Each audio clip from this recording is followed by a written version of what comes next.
তাতে কোয়ালিফাই করেছেন বেল্লাল হোসেন। এই মঞ্চে এখন বেল্লাল নিয়ে আসছে মজার কিছু নিউজ।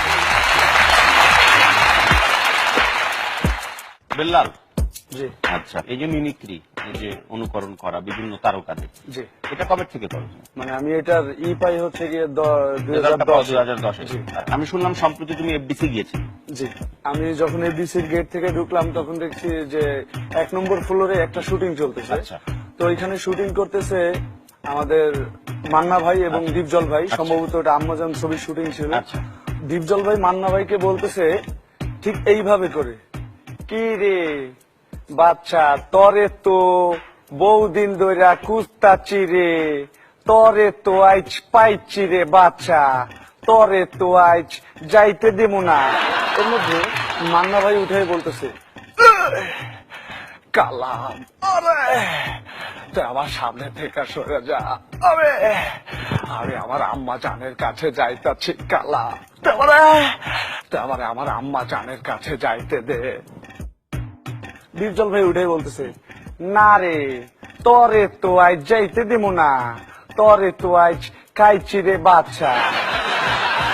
এরপরে মনে করেন একটু সামনে চলে গেলাম, 3 নম্বর ফ্লোরে একটা শুটিং চলতেছে, সম্ভবত ইতিহাস ছবির শুটিং ছিল এটা। মারুফ আপনার কাজী হায়াতকে বলতেছে ঠিক এইভাবে, আব্বা আব্বা একটা চুমা দাও আব্বা।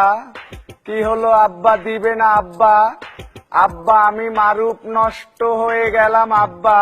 কাজী হায়াত বলছেন, মারুফ তুমি নষ্ট হয়ে গেছো মারুফ, তুমি চলে যাও, আমি আর তোমার মুখ দেখতে চাই না মারুফ।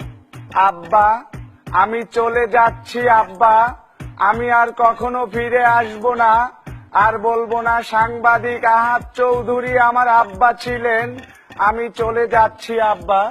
তো বলে চলে যায় কাবিলার কাছে, এই আগর মোর লগে সুগ্রম দেও, কত করে কোপ মারমু, এই ফেটে গিয়া এবার সেট করে ডাউন লই দি, কত করে কোপ মার। 5 নম্বর ফ্লোরে শুটিং করতেছিল ওমর সানি ভাই এবং মিজু আহমেদ। ওমর সানি মৌসুমীকে বলছেন, আমি কি দোষ করেছি প্রিয়া, আমি তো কোনো অন্যায় করিনি, আমার বাবা শরীফ চৌধুরী, বলো প্রিয়া বলো। এর মধ্যে মিজু আহমেদ আসছে, দেখলাম লুঙ্গি ধরে আসছে আর বলতেছে, শালি সাওয়াল শিয়ালে বাঘের কাছে ঢুকি চাও, বাবা কতি চাও, ধরিয়ে কাবা কাবা করে ফেলবানি, কাবা কাবা এই আমি শরীফ চৌধুরী, তুই আমার ভালোবাসাকে নষ্ট করেছিস, নষ্ট করেছিস, নষ্ট করেছিস।